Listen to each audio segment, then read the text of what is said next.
Hi friends, नमस्ते। आज मैं सीटेट से संबंधित एक लाजवाब पदांश लेकर आया हैं जिस पे आज हम चर्चा करेंगे।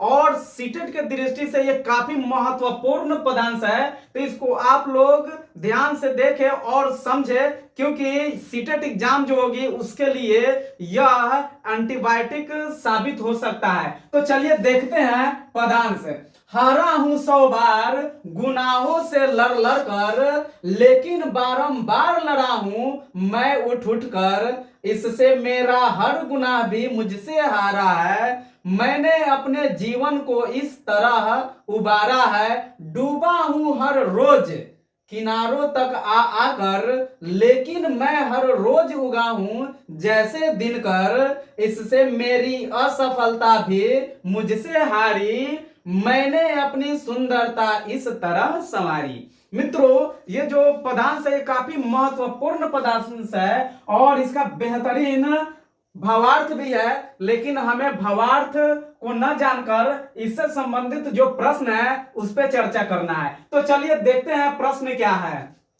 कवि ने अपनी असफलताओं पर विजय कैसे पाई? यानी कवि ने अपनी असफलताओं पर कैसे विजय पाई? तो देखिए यह क्या कर रहा है कि हारा हूं 100 बार गुनाहों से लड़ लड़ कर, लेकिन बारंबार लड़ा हूं मैं उठ उठ कर। इससे मेरा हर गुनाह भी मुझसे हारा। यहाँ क्या करा? असफलता पर विजय कैसे पाई? मैंने अपने जीवन को इस तरह उबारा, डूबा हूं हर रोज किनारों तक आ आकर, लेकिन मैं हर रोज उगा हूं जैसे दिनकर। इससे मेरी असफलता भी मुझसे हारी है। देखिए यहाँ क्या है?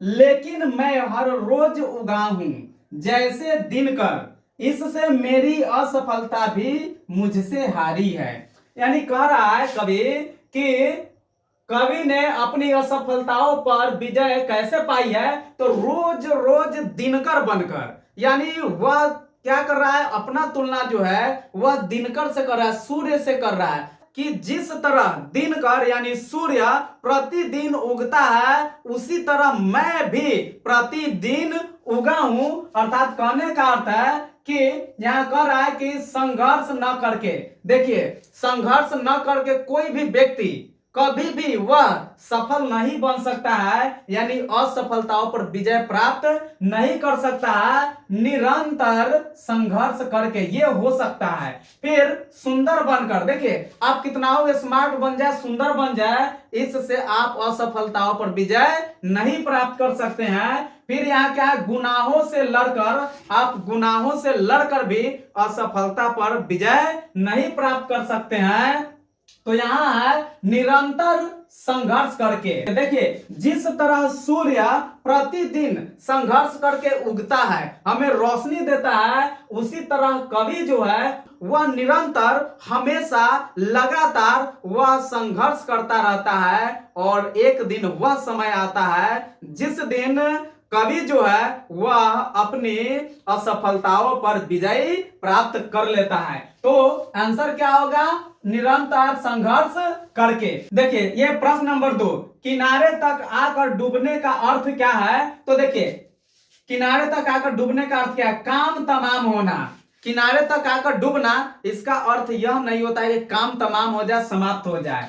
प्रयत्न व्यर्थ जाना, यह भी नहीं। मित्रों, आप प्रयत्न करते हैं तो प्रयत्न आपका कभी व्यर्थ नहीं जाता है, तो यह भी नहीं होगा। सफलता के समीप होकर भी सफल न होना, हाँ यही होगा। आप किनारे आ आकर भी डूब जाते हैं, यानी यहाँ क्या कहा जा रहा है? किनारे आकर डूबने का अर्थ क्या है? सफलता के बहुत करीब जाना लेकिन सफल न हो पाना। इसी का अर्थ यही है। किसका अर्थ? किनारे तक आकर डूबने का। चलिए हार जाना नहीं, ये कभी नहीं होगा। अब प्रश्न नंबर 3, कवि सूर्य का उदाहरण देकर क्या बताना चाहता है? यानी कवि सूर्य का उदाहरण क्यों दिया है? तो चलिए देखते हैं ऑप्शन। हार के बाद फिर संघर्ष करना, हाँ ये हो सकता है। हार के बाद फिर संघर्ष करना, ये हो सकता है। संसार में सुखों का प्रकाश फैलाना, ये तो नहीं होगा।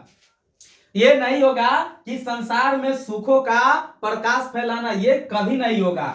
क्रोध में आकर आग बरसाना, ये तो बिल्कुल नहीं होगा। आप क्रोध में आकर क्या करें, आग बरसाए, ये बिल्कुल नहीं होगा। सूर्य जो है, सूर्य इसका कभी प्रतीक नहीं है कि क्रोध में आकर वह आग बरसाता है। उपरोक्त सभी, जब 2 नंबर और 3 नंबर गलत हो गया तो उपरोक्त सभी तो होगा ही नहीं। अर्थात कहने का अर्थ है कि कवि सूर्य का उदाहरण क्यों दिया है, तो जिस तरह सूर्य रोज प्रतिदिन उगता है, उसी तरह ये कवि क्या कहता है कि हार के बाद भी संघर्ष करना। मित्रों, ये सबसे अच्छी बात है, अगर आप किसी एग्जाम में या कहीं भी किसी भी प्रतियोगिता में हार गए और हार के बाद अगर आप फिर से कोशिश न किए, फिर से उसकी तैयारी न किए, तो आपका जो सफलता है वह वहीं रुक जाएगा।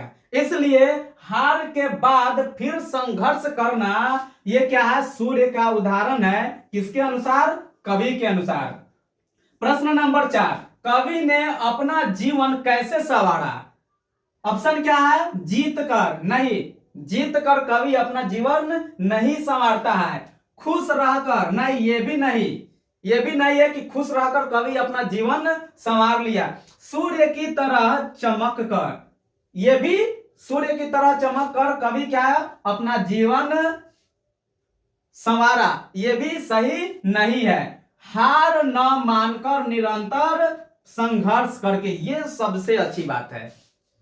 कवि क्या करता है, वह हार नहीं मानता है और निरंतर प्रयास करता है, संघर्ष करता है। इस तरह कवि अपने जीवन को संवारता है। तो ऑप्शन नंबर 4 क्या होगा, सही होगा। फिर देखिए, उठ उठ अलंकार है। उठ उठ में अलंकार क्या है, अनुप्रास। नहीं, अनुप्रास नहीं है, पुनराउक्ति प्रकाश है। कौन सा अलंकार है, पुनराउक्ति। वह क्या हो रहा है, पुनराउक्ति, बार बार इस शब्द का क्या हो रहा है, यूज हो रहा है, यानी यह क्या है, पुनराउक्ति प्रकाश है। उपमा भी नहीं है और रूपक भी नहीं है। तो मित्रों, ये जो है उठ उठ में कौन सा अलंकार है, तो उठ उठ में पुनरुक्ति प्रकाश अलंकार है।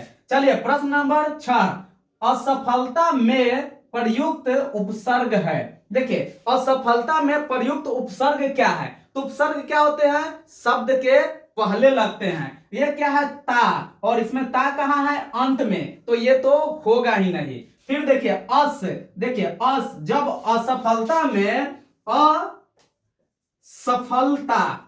असफलता में जब हम अस को हटा देंगे तो यह क्या बन जाए, यहाँ क्या बनेगा, फलता, और फलता कोई शब्द नहीं है, इसका कोई अर्थ नहीं निकलता है, इसलिए अस भी नहीं होगा। लता, अब देखिए यहाँ लता कहाँ है, असफलता,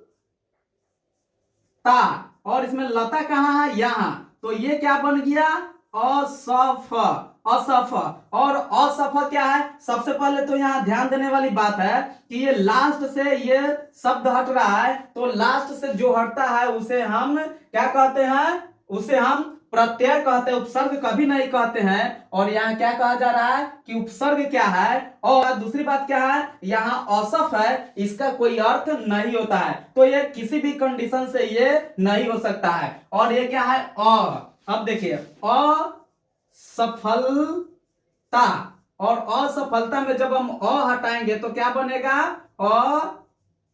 असफलता। माने नहीं और सफलता माने सफल होना, यानी कि सफल नहीं होना, तो इसका आंसर क्या होगा, असफलता में प्रयुक्त उपसर्ग कौन सा है, ऑप्शन नंबर 4 क्या होगा, सही होगा। मित्रों, ये काफी बेहतरीन पदांश थे और इससे संबंधित आंसर भी काफी बेहतरीन थे, तो आप लोग इसको ध्यान से देखें। मिलते हैं अगले वीडियो में। थैंक यू, धन्यवाद, जय हिंद।